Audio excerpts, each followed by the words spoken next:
La Biblia dice que no hay otro nombre dado ¿a quién? A los hombres, por el cual nosotros seamos salvos. No hay otro nombre. ¿Hay otras obras que se puedan hacer para ser salvo? No las hay. No hay otra forma de ganarme el cuidado, la atención de Dios, si no es a través de ¿quién? De Cristo. De Cristo Jesús. Por favor, ponga esa palabra clave. Hechos capítulo 4, verso 12 dice: y en nadie más hay salvación. Esta versión lo explica de otra manera. Y en nadie más hay salvación, porque no existe otro nombre. Y en nadie más hay salvación, porque no existe otro nombre bajo el cielo. Nosotros estamos bajo el cielo, ¿cierto? Usted lo sabe. Estamos en un mundo bajo el cielo. Y dice que bajo este cielo no existe otro nombre dado a los hombres, por medio del cual hayamos de ser salvos, o seamos salvos. ¿Estamos claros hasta ahí? Amén. No existe otro nombre. Leer este libro de Hechos, escrito, se le asume, se le atribuye que fue el doctor, el médico Lucas, bajo las conversaciones que él tuvo, bajo las enseñanzas, bajo los méritos del apóstol Pablo y toda la experiencia de él, que este hombre, este discípulo de Cristo, fue allí acumulando para dejarnos evidencia. Claramente nos habla de vida o condenación. Este verso que hemos leído, no sé si usted alcanzó a notar, de que este verso habla de vida o de condenación, habla de salvación o destrucción. Usted puede decir, a ver, ¿en dónde salía eso de que hay vida o condenación, salvación o destrucción? ¿En dónde? Cuando dice que en nadie más hay salvación, significa que el que no toma este transporte llamado Cristo, ¿se perderá o se salvará? Se perderá. ¿Ah? Se perderá. Se perderá. Entonces, si está hablando de salvación, dice, no hay otro en quien podamos tener salvación. Por lo tanto, el que no va a tener salvación, ¿qué es lo que va a tener? Perdición. Perdición. Este verso está hablando entonces de que existen dos decisiones, existen dos caminos que nos pueden llevar a la salvación o a una perdición total. Solo una persona podría evitar el castigo de la ira de Dios. ¿Quién sería esa persona? ¿Quién sería esa persona? Jesús. ¿O usted pensaba que usted podía evitarlo? Es que si me porto bien y si voy todo lo doy para la iglesia. No. Debemos intentar comprender estos versos. Es clave cuando les pregunto, es clave que ustedes lo sepan. No puede haber ambigüedad, no puede haber dudas respecto de esto. Cualquiera que piense, yo me podría salvar dependiendo de lo que haga, entonces estará en un grave error, porque estará marginando a Jesucristo de su vida, estará poniéndolo aparte. Solo una persona puede evitar el castigo de la ira de Dios. Esto solo para los que están bajo, ¿cierto?, estos cielos. Es decir, esta palabra dice que nos fue dado un nombre que está bajo los cielos. Y si nosotros estamos bajo los cielos, este verso fue entregado para todos aquellos hombres y mujeres, niños y jóvenes que tienen la capacidad de comprensión. Es decir, lo que está sobre la tierra. ¿Y a dónde más puede ir este mensaje? Se dice que está este mensaje de salvación es para todo lo que está bajo el cielo. ¿A dónde más puede ir? A los que están bajo tierra. A lo que está bajo de la tierra. ¿Hay vida bajo la tierra? Sí. Lo hay. Hay vida. En este momento, en este minuto, hay millares y millones de personas que están, almas vivientes, que están ahí y que están sufriendo y que están en un lugar de tormento.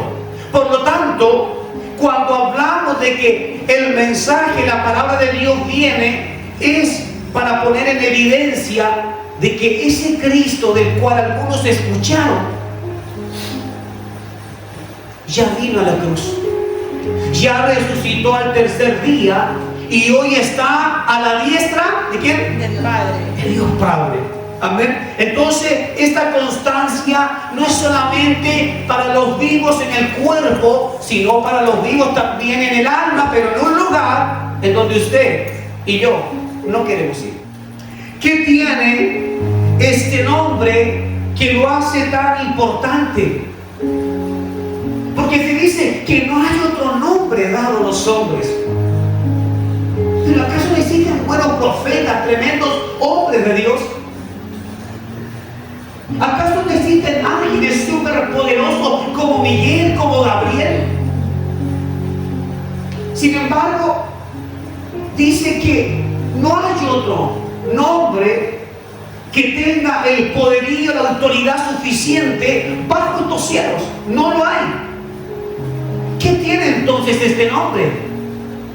Porque usted puede encontrarse con alguien que también se llame Jesús, pero sin embargo avergüenza el nombre de Jesús. Yo jamás le pondría ese nombre a un hijo. En mi percepción no lo haría, porque para mí Jesucristo significa algo inalcanzable. Sé que todos los días luchamos para intentar parecernos a Él en algún aspecto, pero todos aquí sabemos de que cuesta y de que hay veces que en vez de avanzar retrocedemos. Amén. Por lo tanto, es un personaje que no merece que ese nombre se usara comúnmente, porque Él es especial. Génesis capítulo 3, verso 15. Vamos a ver qué es lo que dice. Amén. Y pondré enemistad entre ti o entre tú y la mujer, entre tu simiente y la simiente de ella. Él hollará tu cabeza y tú lo herirás en su talón. ¿De quién estamos hablando en esta lectura? ¿De quién está teniendo esta conversación? Esta es una conversación que a usted le va a traer a la memoria algo. ¿Quién fue el personaje que conversó con Eva en el huerto? La serpiente. Esta conversación, a diferencia de la que tuvo Eva, que trajo maldición, es una conversación que está teniendo Dios. ¿Sabía usted que Dios habló con la serpiente? Es Dios hablando con la serpiente y le está diciendo: pondré enemistad entre ti y la mujer. Y está hablando no solamente de Eva, que Eva para siempre quedaría allí con una estocada, con un golpe, con una herida, porque por causa de ella vino una maldición y luego por causa de Adán la maldición fue reforzada. ¿Entiende esto? Entonces jamás Eva iba a mirar a una serpiente de la misma manera que la vio antes cuando tuvo su primera conversación. Nunca, jamás. Ahora cada serpiente que ella viera, cada serpiente que Adán viera, le iba a traer el recuerdo de qué cosa? De su pecado, de su caída. Va a quedar evidencia, según lo que Dios dice, de que esa enemistad será para siempre. ¿Qué es lo que hace el diablo a través de todo lo que son ritos satánicos? Ha tomado la serpiente y la llevan a sus altares y ponen la serpiente sobre mujeres, sobre sacerdotisas, para que ellas la tomen. ¿Por qué? Porque lo que quiere Satanás entonces es ir en contra de lo que Dios ha decretado, enemistad. Y es una figura en el mundo oscuro, es una figura de un ser malévolo que lo que intenta es volver a conectar a la mujer. ¿Con qué cosa? con la maldición. Porque hoy en día muchas mujeres están conscientes y nosotros los hombres estamos conscientes de que también somos parte de esa maldición. Como dijimos antes, Adán pudo haber dicho, no, yo no voy a comer, pero comió. ¿Y qué es lo que hace entonces este enemigo? Intenta otra vez traer en forma de ritos satánicos, pactos que se hacen a la serpiente, a la mujer. Quiero que vaya, por favor, grabando cada detalle de esto. Luego dice, esta enemistad será con la mujer y también será con la simiente. Con la simiente. Veamos. Al decir enemistad, está diciendo que por siempre habrá una contienda. Luego añade tu simiente. Esto hace referencia a los hijos del diablo. Está hablando, no sé si usted lo comprendió, está hablando de dos simientes. Dice, tu simiente. Y le dice, ¿a quién? A la serpiente. ¿A quién representa la serpiente? Al diablo. Es decir, le está diciendo al diablo, tu simiente, tus seguidores, tus hijos. La simiente tiene que ver con los hijos. Entonces está diciendo, tu creación, lo que saldrá de ti y lo que saldrá de ella, tendrá oposición.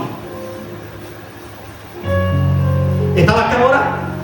¿Está más claro? Sí. Ahora, referencia a quiénes, a los hijos del diablo y también al hijo de quién, al hijo de María. ¿Quién fue el hijo de María? Jesús. ¿Usted no sabía que en el Edén Dios ya había anticipado que vendría Jesús? Y que no fue sorpresa, que no fue porque abundó el pecado, como en el libro de Noé, abundó el pecado. No, esto fue desde antes. Fue cuando todavía habían poquitas personas, Adán, Eva, sus hijos. Y ya Dios estaba declarando de que de la simiente de Eva hacia adelante, un día nacería una mujer, que su nombre sería María, y ella daría a luz a un hijo. Ese hijo es la simiente. Veamos. Dice así también este mismo verso. Él hollará tu cabeza. ¿A qué le sigue hablando? A la serpiente. A la serpiente, al diablo Satanás.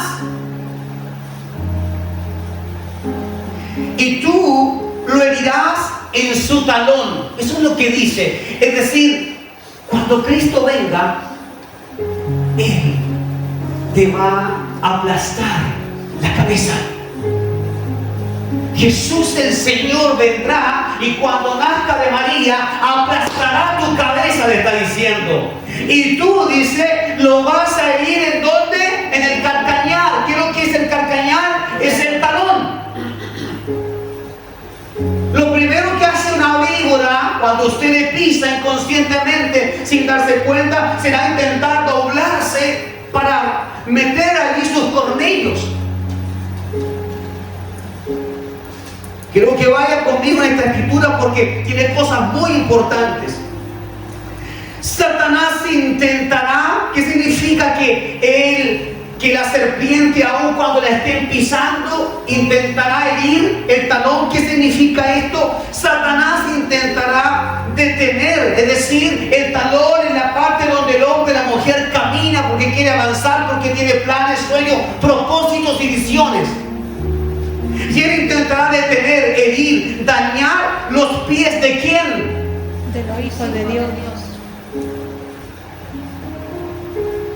Cuando un hijo de Dios está en Cristo, escuche bien esto, cuando un hijo de Dios está en Cristo verdaderamente, no va a la iglesia para hacer un número, porque Cristo Cristo es el primero en su vida, no importa esposa, no importa esposo, no importan hijos, Él es el primero. Cuando esto está sucediendo y Cristo está en nuestra vida, cuando esa serpiente intenta mordernos cada vez que queremos avanzar, ¿sabe lo que sucede?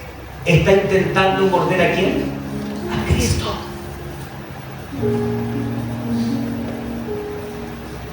No a usted propiamente, porque si a usted le muerde la serpiente de Satanás, lo puede dejar bastante malherido, si no matarle.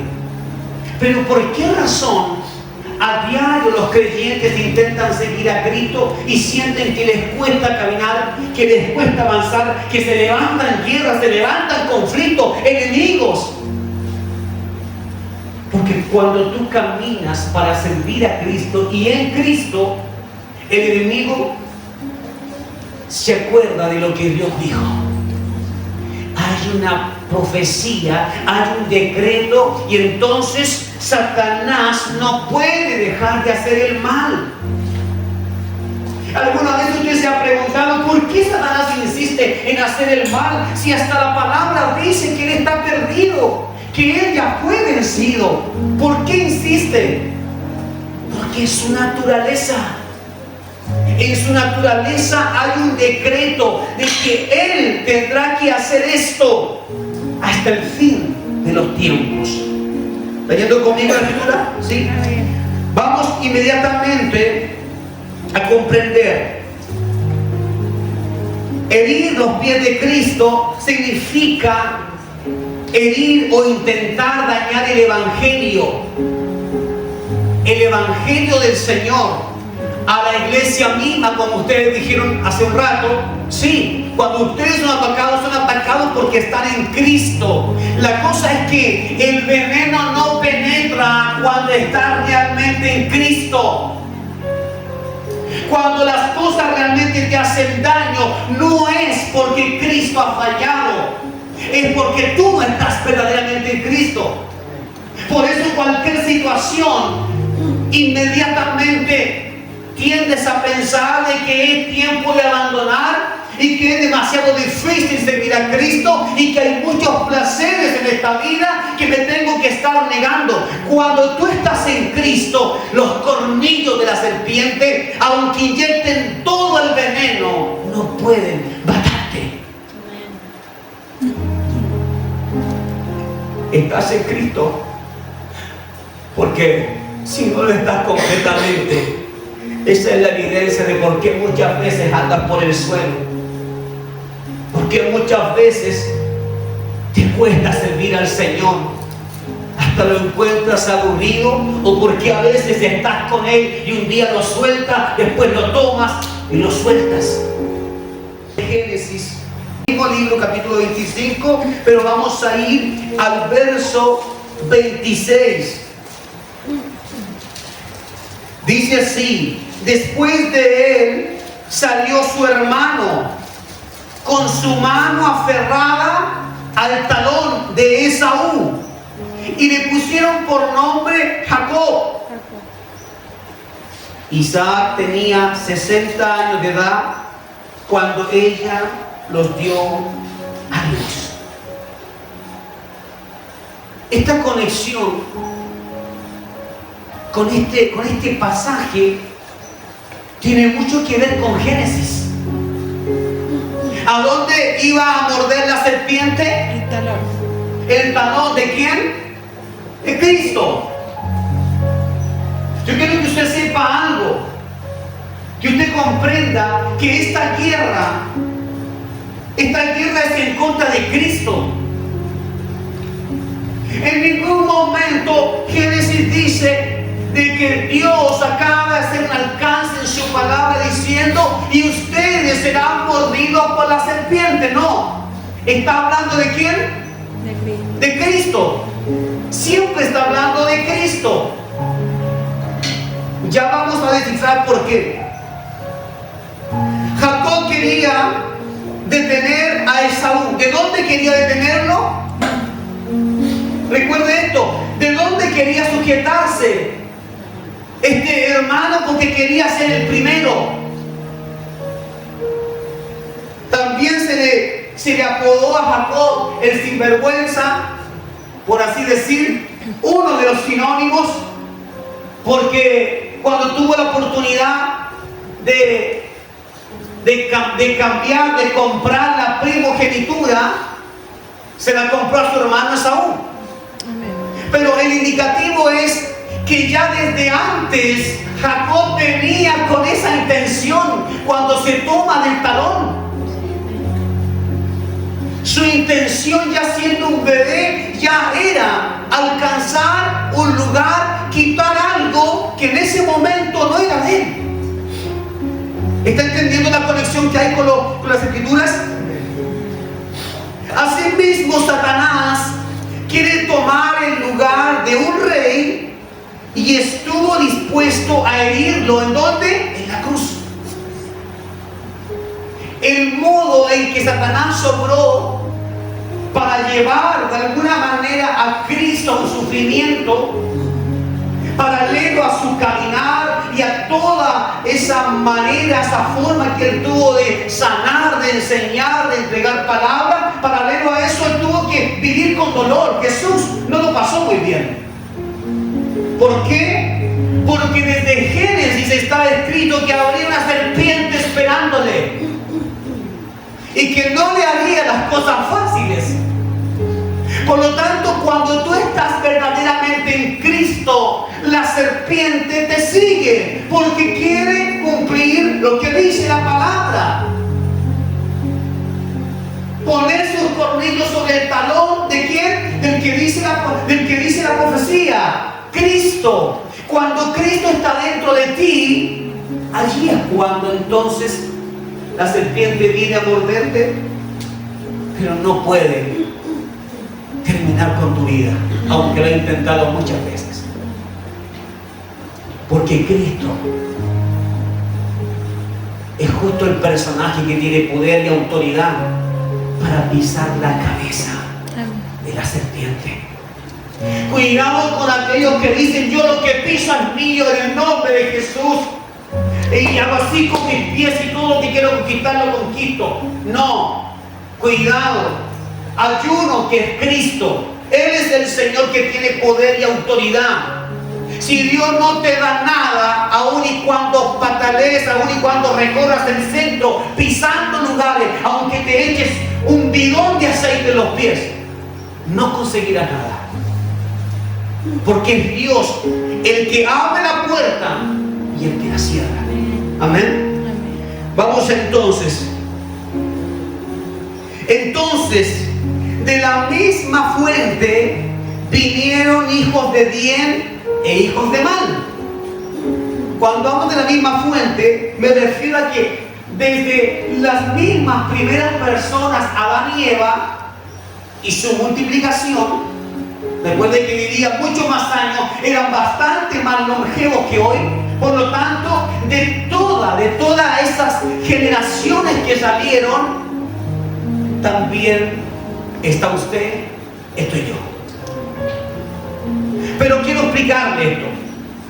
Aunque venimos de la primera pareja que Dios bendijo y que luego de haberla bendecido le falló a Dios, ambos fallaron a Dios, de esa descendencia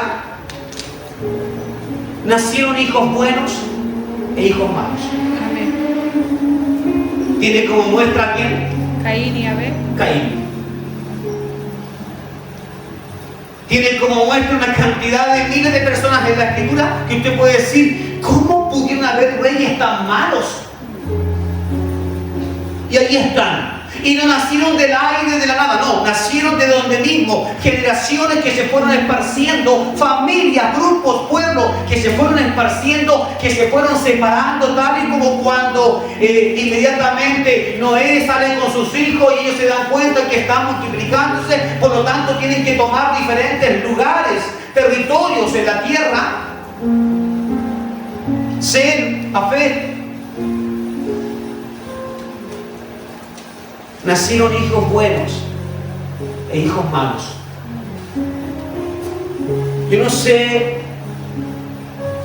realmente ¿quiénes son los que ahora podríamos asegurar que son salvos? ¿Por qué? No digo para ir en contra del mensaje. El que está en Cristo tiene salvación. Lo digo por esos hijos que no están en Cristo. ¿Cuántos de ellos realmente serán llamados para volver en la misericordia del Señor? ¿Y cuántos ni siquiera serán llamados porque no son hijos de Él? Aunque vienen desde las mismas generaciones hacia atrás, pero nacieron hijos de bien e hijos de mal. Por esta razón se necesita o se necesitó en aquel tiempo una virgen pura como María, que directamente Eva no pudo entregar la bendición. Hubiese sido hermoso tal vez que Eva quedase embarazada de Adán y desde ahí, cierto, inmediatamente ahora naciera Cristo. Pero no, el pecado ya había entrado, la maldición había entrado y se necesitaba que pasaran muchas generaciones para que recién naciera María en el tiempo indicado, con la santidad que ella tenía, del linaje correcto. Todo tenía que estar funcionando de manera perfecta, mis hermanos. ¿Fue María la madre de Cristo? Sí. ¿Tienen razón los católicos en eso? Sí. Fue la madre de un Cristo que se hizo carne. Pero a un Cristo mismo ya existía desde antes. Por lo tanto, ella misma le llama Señor. A Cristo. Nótese, la Biblia dice que hay simiente del bien, pero también habrá simiente de la serpiente, ¿o no? Dios declaró: de tu simiente, todo lo que nazca, tendrá enemistad con la simiente de la mujer. Y no estaba hablando precisamente de Eva, estaba hablando de Cristo. ¿Usted es simiente de Cristo? ¿Proviene de ese evangelio, de la palabra que le cautivó? Es un hijo, una hija de Dios. Por lo tanto, tendrá cada cierto tiempo bastantes guerras, luchas, batallas que vencer. Pero también habrá simiente entonces de Satanás, el diablo. Esto aclara que el pecado se las arreglará para también crear hijos del diablo. Así que esto no es muy propio de predicarlo. Muchos podrán decir: ¿cómo se le puede predicar que hay hijos del diablo? La gente no va a venir. No, es que el que es del diablo no va a venir aunque lo invite 100 veces. El que es del diablo, que usted le lea la palabra, aunque usted le diga que compre lo que te falta, cuáles son tus necesidades. ¿Tienes hambre? ¿Quieres comida? ¿Quieres ropa? Si es del diablo, tomará lo que le ofrezca, pero no vendrá Cristo. ¿Quiénes son los que oyen la voz de su pastor? Las ovejas que son de él. Las ovejas que son de él. Los que no son de él, mira, aunque le hagas un redil grande para decirle: mira, tengo un redil distinto, te acomoda, te gusta, aún así no vendrán. ¿Por qué? Porque esas ovejas no son de este pastor, no son de Cristo. Por lo tanto, no quieren vivir en el encierro. Y hay que cuidarnos, porque no vaya a ser que alguno de nosotros también sea una oveja y no sea de este redil.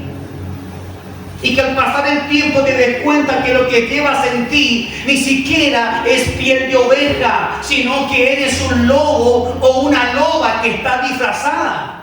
Juan capítulo 8, verso 44. A ver si están rápidos para lectura, para buscar. Dice así el 44: ustedes son del padre acusador. Otra versión dice: ustedes son de vuestro padre el diablo.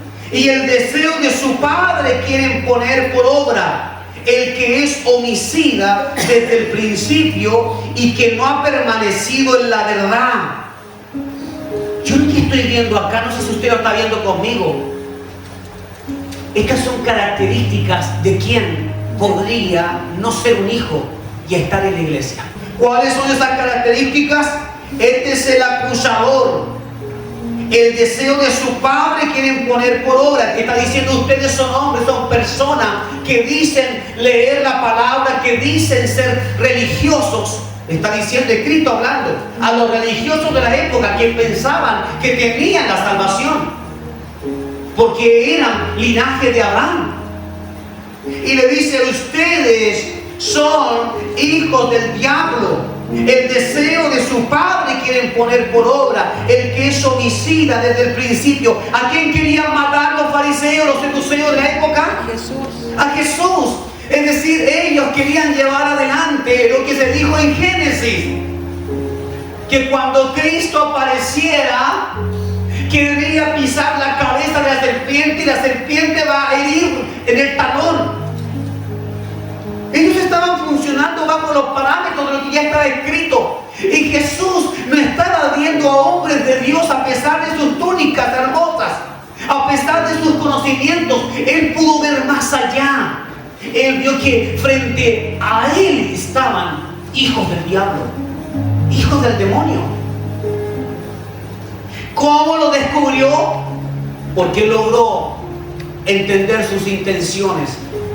Y sus intenciones dicen de que él es homicida desde el principio. ¿Y que vio en ellos? La muerte moviéndose.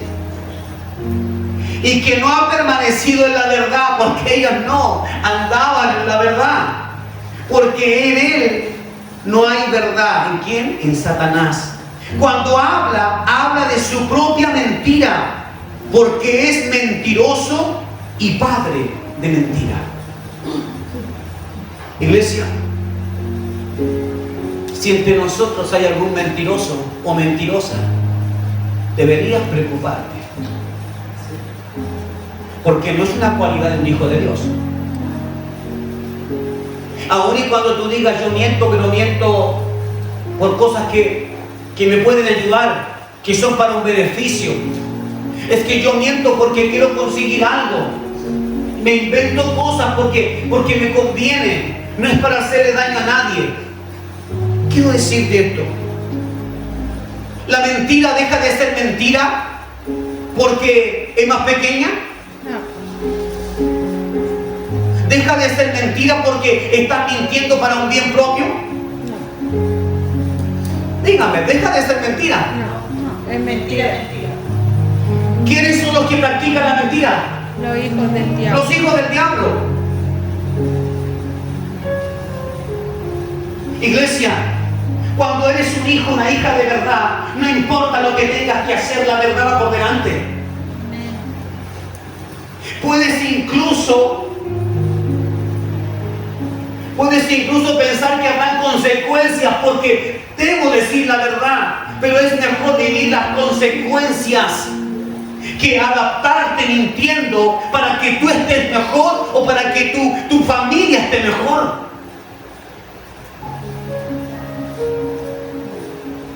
Ahora es cuando podrías preguntarte, yo practico la mentira.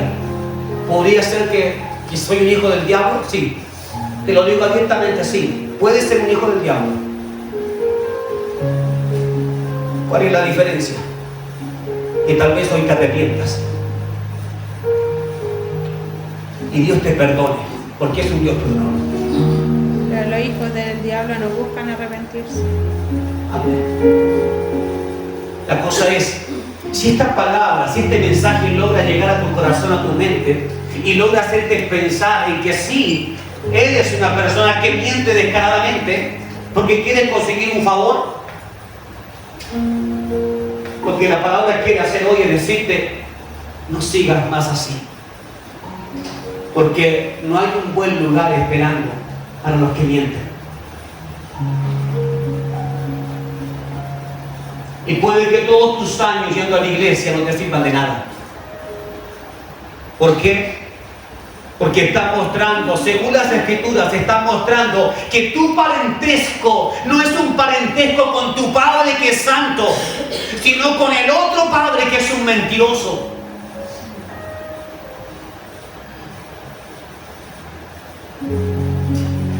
porque en Él no hay verdad. Cuando habla de su propia mentira, porque es mentiroso y padre de mentira. Iglesia, sé que hay mensajes que podrían sacar aplauso, pero este no es un mensaje para eso. Este es un mensaje que busca llegar a tu conciencia, a tu corazón y decirte: ya basta. Basta de acomodar las cosas solo porque te conviene. Es difícil, probablemente, para el que aún no está en Cristo, con sus pies bien firmes en la roca, sea difícil. Pastor, es que es difícil no mentir. Es difícil no mentir, porque a veces uno tiene que hacerlo porque le conviene, por la esposa, por los hijos, por un mejor trabajo. A veces conviene. Te conviene para este mundo. No tengo ninguna duda. Miente todo lo que quieras y te conviene para este mundo. Y puedes obtener muchas cosas mintiendo. No te voy a negar eso. Pero delante de los ojos de Dios, tú no estás acumulando nada para el reino. Solo ira y destrucción. Jesús está llamando hijos del diablo a personas que ante nuestros ojos son seres humanos, nacidos de carne. Cuesta verlo con esa visión. Cuesta ver que un hombre que sirve al Señor es un mentiroso. Una mujer que sirve al Señor es una mentirosa. Cuesta verlo. ¿Pero por qué te cuesta? Porque yo veo que levanta sus manos. Porque yo veo que canta, yo veo que adora, yo veo que lee las Escrituras. Entonces me cuesta ver eso. Pero Cristo tiene esos ojos que pueden traspasar todas las capas de nuestra piel y puede encontrarse con lo que realmente somos. Y dice la palabra que ningún mentiroso entrará ¿a dónde? Al reino de los cielos. ¿Será que habrán excepciones? No. ¿Y si las mentiras son más pequeñas? No. ¿Y si es una mentira por el bien de alguien, de mi esposa? Tampoco. Eso es categórico. Nadie entrará en esa condición. Quédate pensando, por favor, iglesia, en esto. ¿Cómo aplastar serpiente y escorpiones? Vamos al libro de Lucas, por favor. Dijo el libro de Génesis a través de los labios de Dios que Jesús pisaría la cabeza de la serpiente. Y el libro de Lucas añade algo preciso, un condimento para esto. Lucas 10, verso 19. Dice así: he aquí les doy autoridad para que aplasten serpientes y escorpiones y sobre todo poder del enemigo y nada los dañará. Miren como Génesis, parece que Génesis está pasando por todos los libros. Les da poder, autoridad para que aplasten.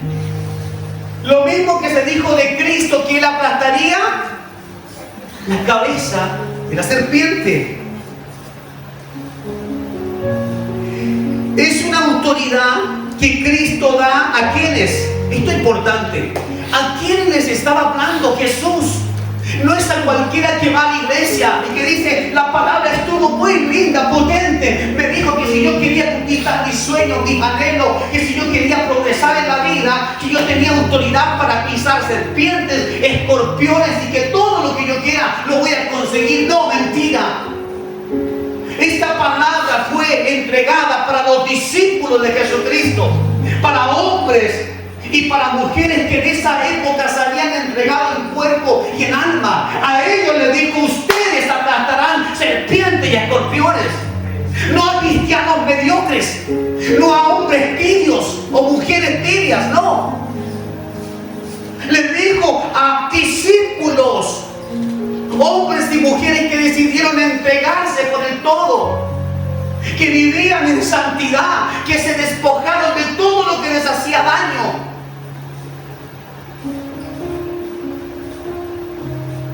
¿Estás a ese nivel como para decir: Dios me dijo que yo podía pisar serpientes y escorpiones?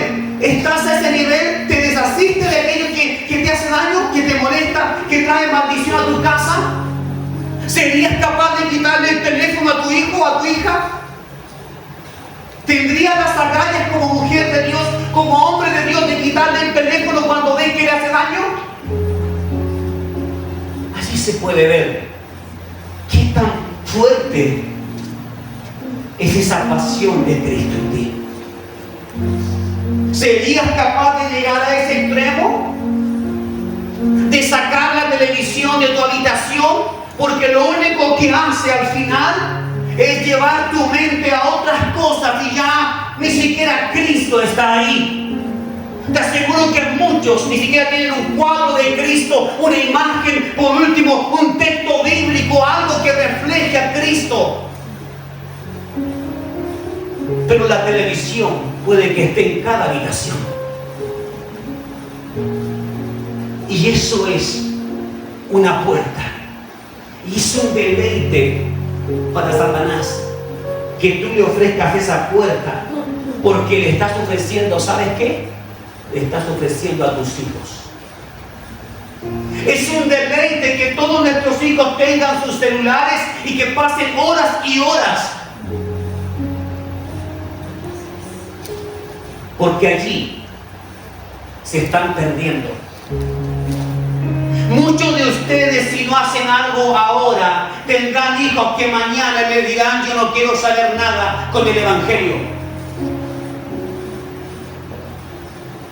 Y hay que tener agallas, porque eso significa que tendré que buscar la capacidad en Cristo para pisar serpientes y escorpiones, es decir, meterme con los que quieren hacerme daño a mí o a mis hijos. Pero ¿quién será capaz de comportarse a la medida de un discípulo de Cristo, sea hombre o mujer, como en el pasado siglo hubieron? ¿De qué cosas estarías tú dispuesta, iglesia, madre, padre, a despojarte? Esta predicación es dura, es fuerte. ¿Y sabes por qué es fuerte?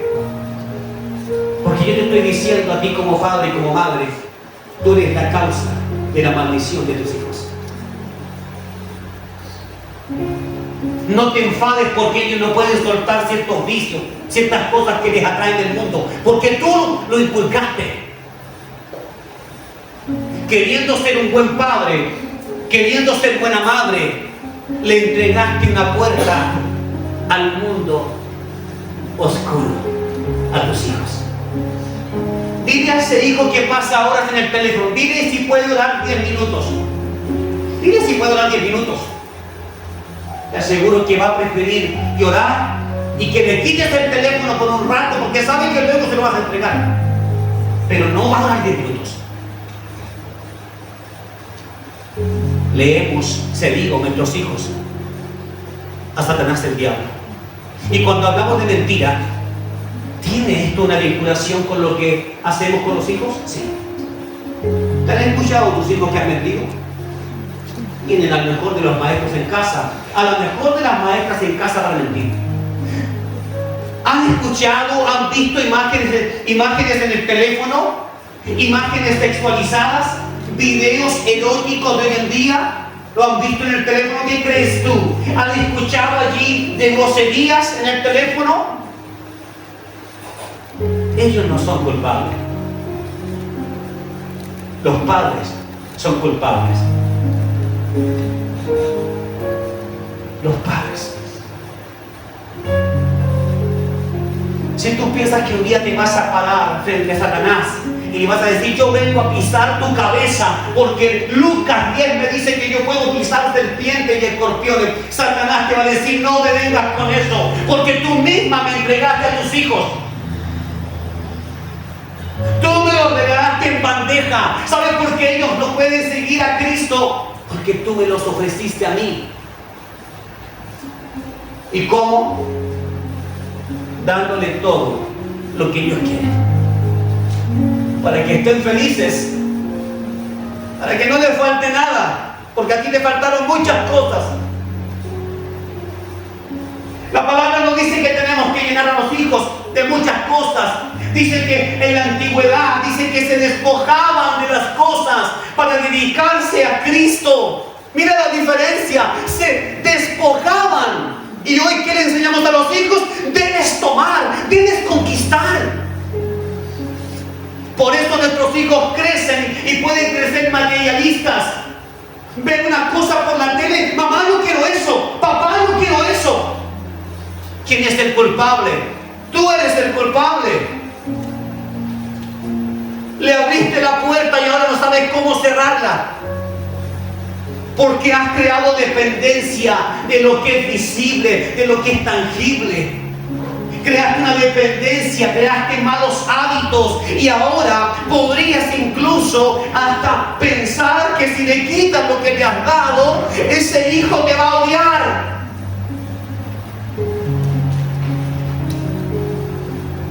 Y es posible que sí. Mas si decides hacer algo por Cristo, lo que sea que tomes como decisión, Cristo te va a respaldar. Porque ahí sí que hay un bien mayor, que es proteger tu simiente, tus hijos. ¿Está conmigo, iglesia? ¿Está entendiendo?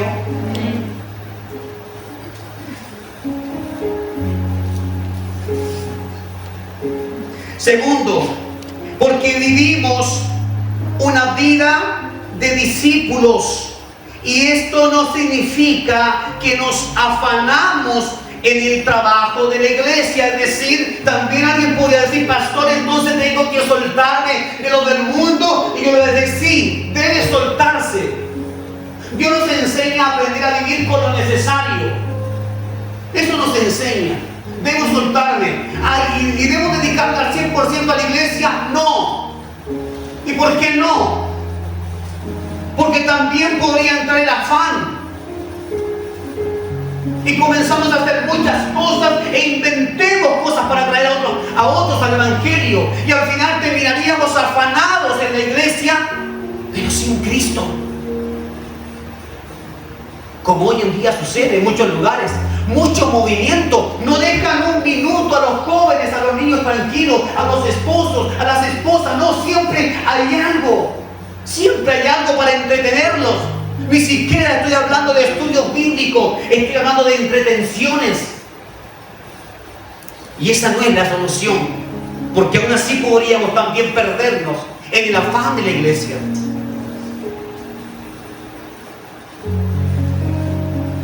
Lo que necesitamos es tener una relación permanente con el Señor.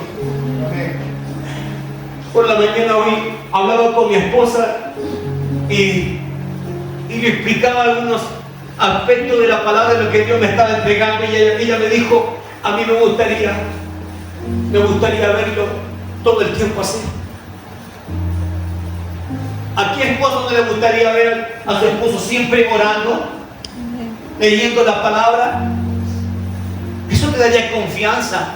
Eso te haría creer que realmente tu esposo está tomando las cosas en serio. Pero también a los esposos les gustaría ver a sus esposas buscando de Dios. Que cuando yo estoy débil, cuando yo no puedo, cuando yo tengo la tendencia a abandonar, que mi esposa esté de rodillas, orando, peleando, porque yo no puedo. Habrá momentos en donde no podrás como sacerdote ni siquiera mantenerte en pie.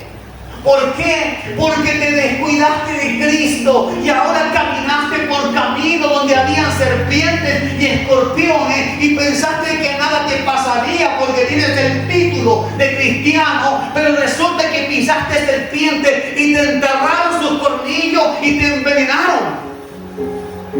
Ahí es cuando vas a necesitar que por lo menos tu esposa esté convertida a Cristo, porque si no lo está, agua caerá.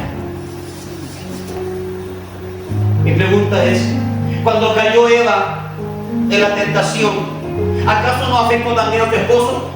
Sí. Y si esto es tan antiguo, libro de Génesis, ¿por qué ignoramos de que cuando uno cae también el otro podría caer? Como un efecto dominó.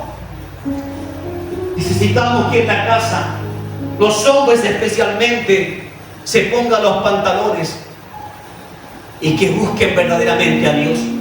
Y cuando digo buscar a Dios, no me refiero solamente a leer la palabra, porque podrías tomarte todos los días 20 minutos para leer la palabra y aún así seguir siendo un religioso y seguir siendo un mentiroso, seguir siendo un mal padre que enseña mal.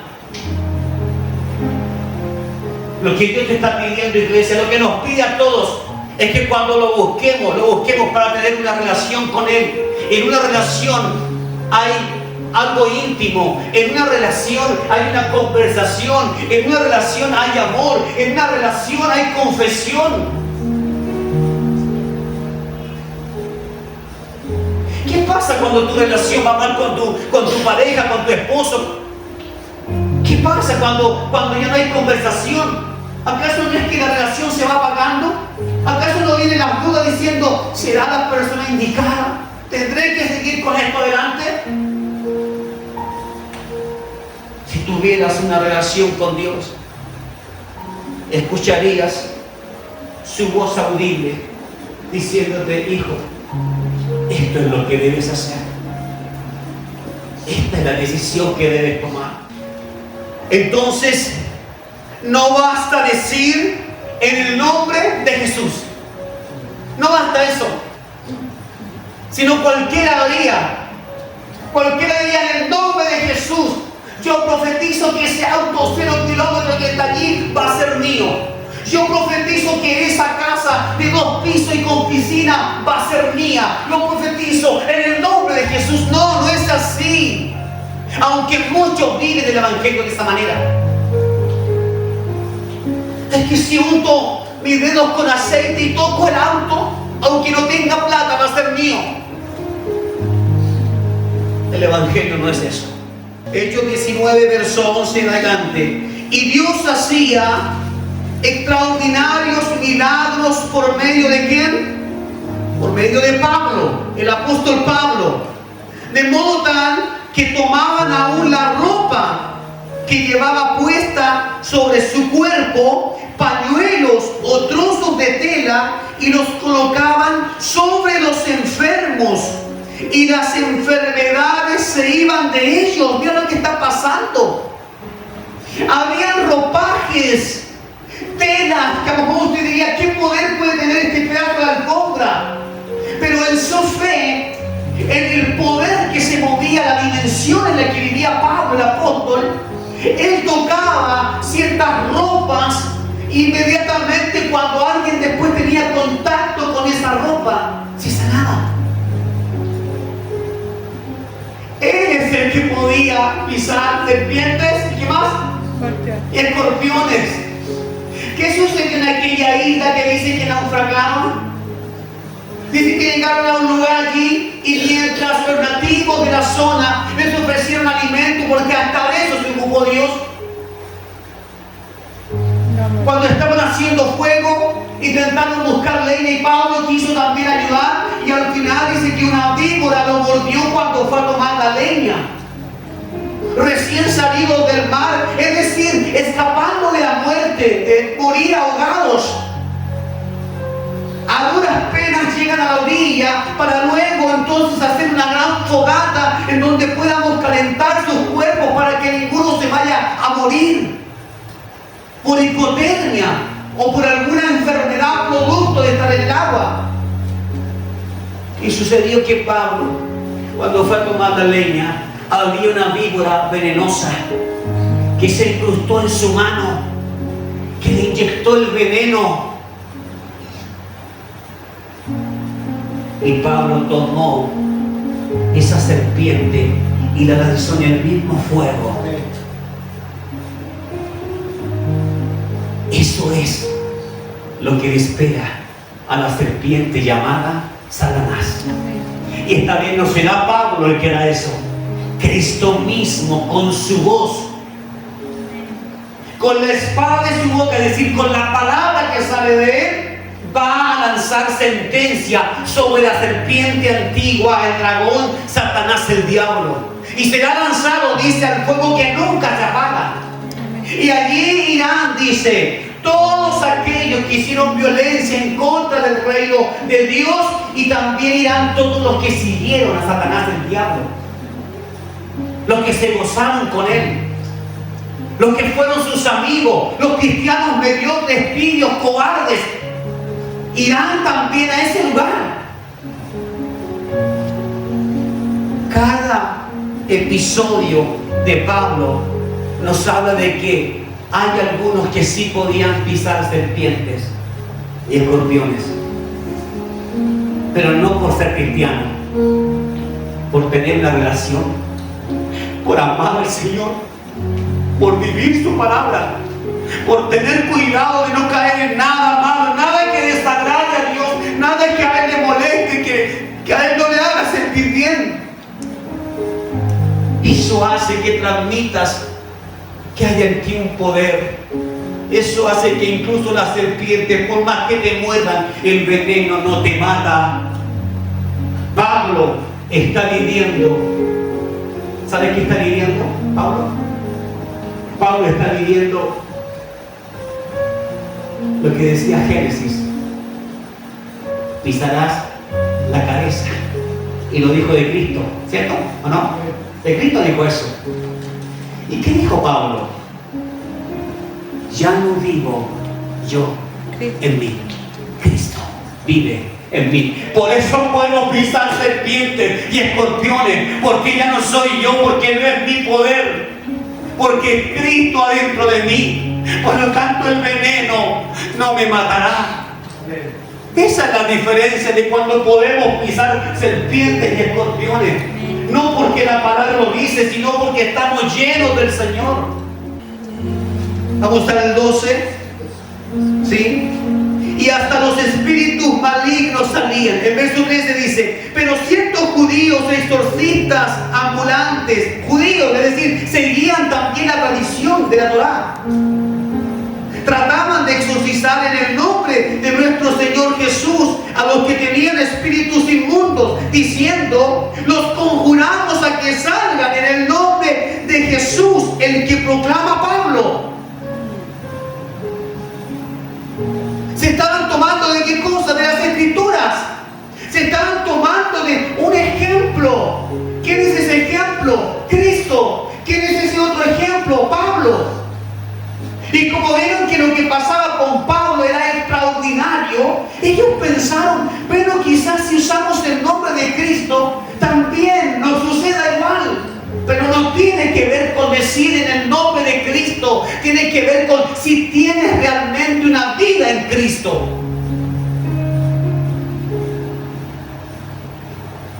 Veamos.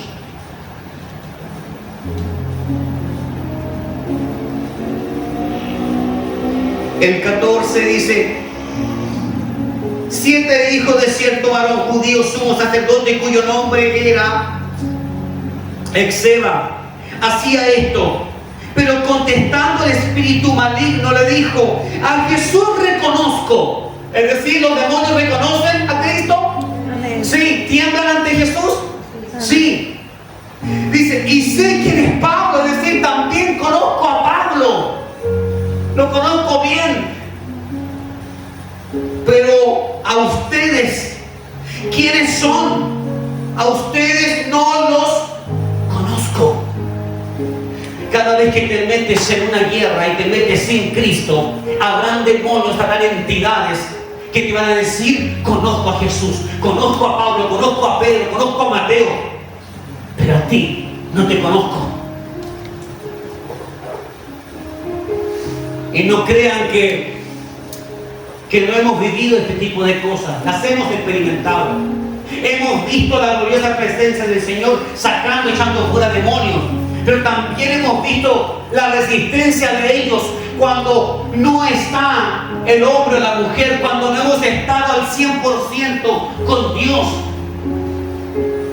cuando no ha sido Cristo reprendiendo el infierno, sino que hemos sido nosotros humanamente, con miedos, con temores, con dudas. La necesidad es que Cristo viva en ti, que Cristo viva en mí, porque en Él no hay dudas, en Él no hay temores. Y lanzándose sobre ellos, el varón que tenía el espíritu maligno los dominó, humillándolos de tal manera que huyeron de aquella casa desnudos y heridos. Satanás no está jugando. Él no está jugando con tus hijos, no está jugando con tu matrimonio. Él quiere destruir tu matrimonio, quiere destruir tu relación de amor. No es un juego.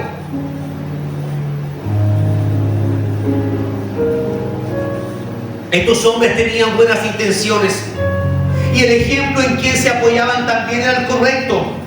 Sin embargo, la vida que ellos vivían no era como la vida de Jesús, no era como la vida de Pablo, no era como la vida de los verdaderos discípulos. Iglesia, ¿sabe por qué no todo nos funciona? Porque no vivimos la vida de Cristo. No es que el diablo tenga más poder en este mundo. No es que el diablo tiene más poder sobre tu vida, sobre tu matrimonio. No, es que nosotros no vivimos como vivió Cristo, como vivió Pablo, como vivieron sus discípulos. Y no hablo de los 12 discípulos, hablo de los miles de discípulos que también salieron desde allí por la comunicación del mensaje, por el poderío del mensaje. Podría decir usted: yo aplasto a mis enemigos espirituales. ¿Alguna vez te ha dicho alguien: sabes qué, hermano, usted tiene que orar y tiene que aplastar a sus enemigos espirituales? Eso no es la solución. El mejor consejo es: busca del Señor, llénate de Él, busca su gloria, santifícate, apártate de lo malo, suelta el pecado para que recién puedas tener autoridad sobre esas cosas que quieres vencer. De lo contrario, saldrás experimentando una vergüenza, una derrota. Entonces, ¿podría decir usted que aplasta a sus enemigos espirituales? No. Si alguno estuviera aquí en esa calidad de buen discípulo, alguno entre nosotros, diciendo: yo soy ese que aplasta enemigos espirituales, te aseguro que tu vida sería otra. Probablemente tú estarías predicando, probablemente tú estarías siendo usado en profecía, en milagro, en sanidad y en muchas cosas, porque estaría Cristo en ti. Con esto debo decir que aún a mí me falta tanto, y que quisiera darle a Dios un servicio de excelencia en todo, que quisiera que Dios pudiera usarme para sanar enfermos, para declarar cosas que no son como si fueran. Pero como verá, hay cosas que se consiguen solamente en la intimidad, en la oración y en la búsqueda. Y estoy abriendo mi corazón frente a una iglesia que también es fracasada, una iglesia que también se volvió religiosa, una iglesia que también le ha dado a Dios el último lugar muchas veces. ¿Por qué no estamos aquí a las 5? Ya lo sabe, Él no es el primero. Y yo también necesito buscar más del Señor, porque mi deseo es que muchos más vengan al conocimiento de la gloria de Cristo. Pero quiero que cuando ellos vengan, quiero estar bien para ofrecerles lo que Cristo quiere ofrecerles: libertad, sanidad, gozo, plenitud, corte de cadenas, término de maldiciones, de enfermedades. Pero muchos solo quieren el beneficio, pero nadie quiere pagar el precio. Porque pagar el precio significa que tendré que tener cuidado hasta de lo más mínimo que haga. Hasta de lo más mínimo que afecte a Dios tendré que tener cuidado. Tendré que tener cuidado hasta en cómo me visto, en cómo hablo, en cómo me río, si mi risa es burlona, si mi risa hace daño, si mis palabras son ofensivas. Tendré que tener cuidado de todo. Sí, así es. Así es como vivían los discípulos.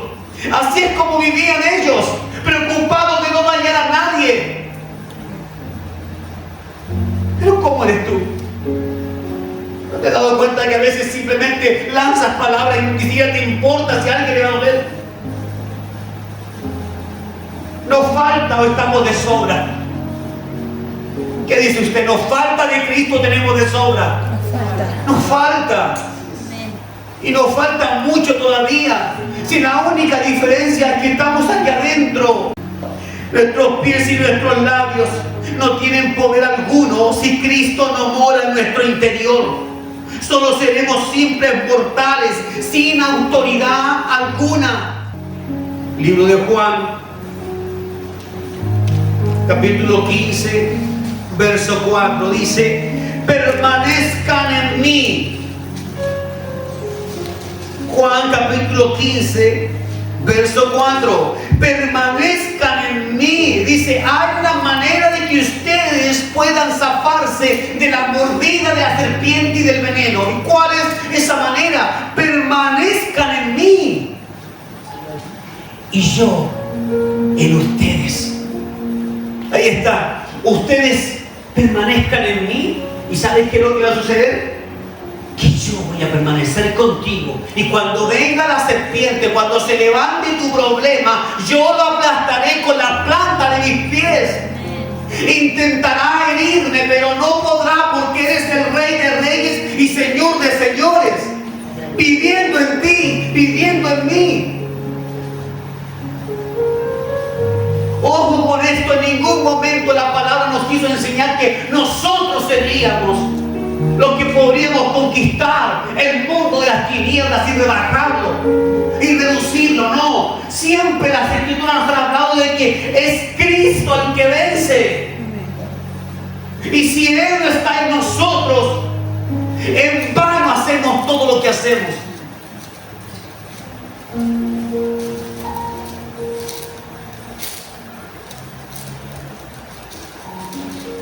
Permanezcan en mí y yo en ustedes.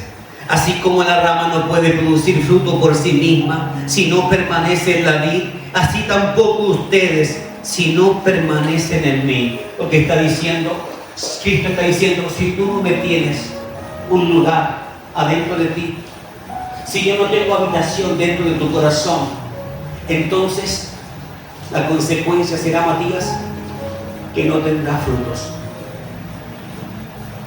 Y todo árbol que no tenga fruto será cortado y echado al fuego. ¿Qué necesitamos entonces? A Cristo.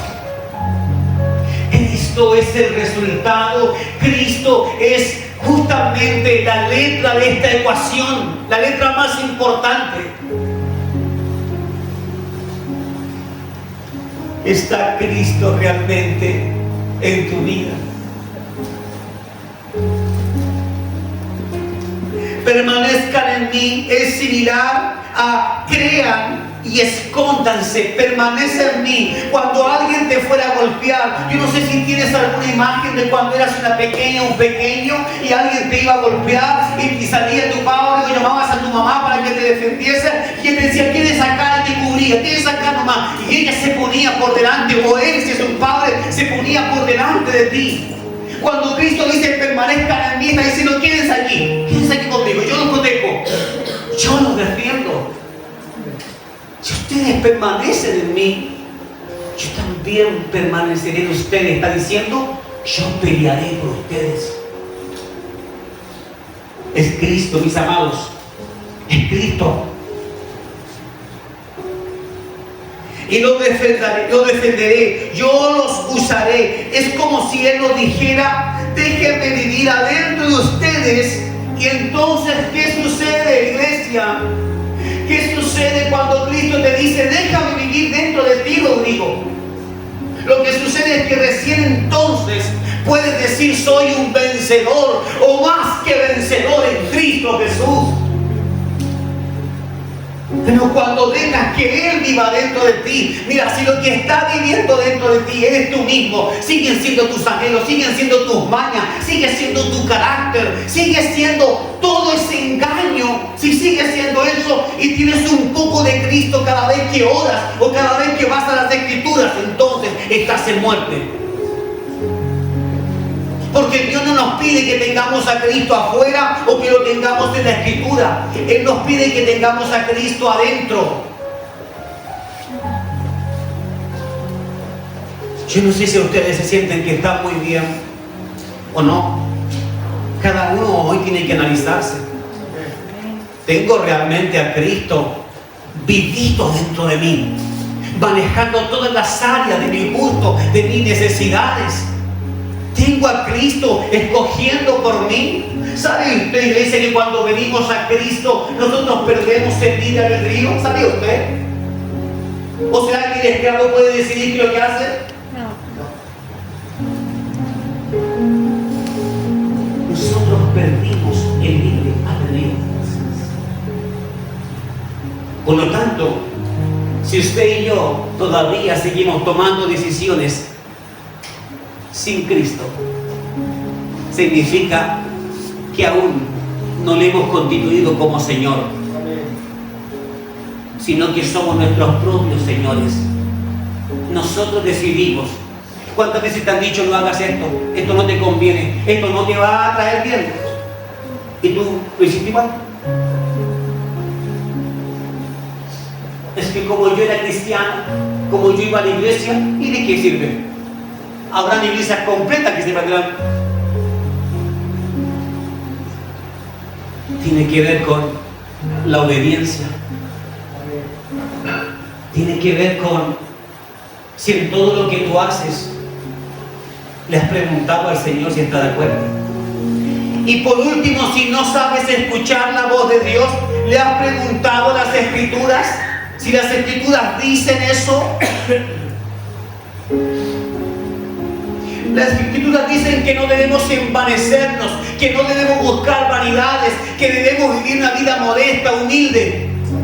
¿Necesitas que Dios te lo diga en otro idioma para comprender de que tienes mucho más de lo que necesitas para vivir?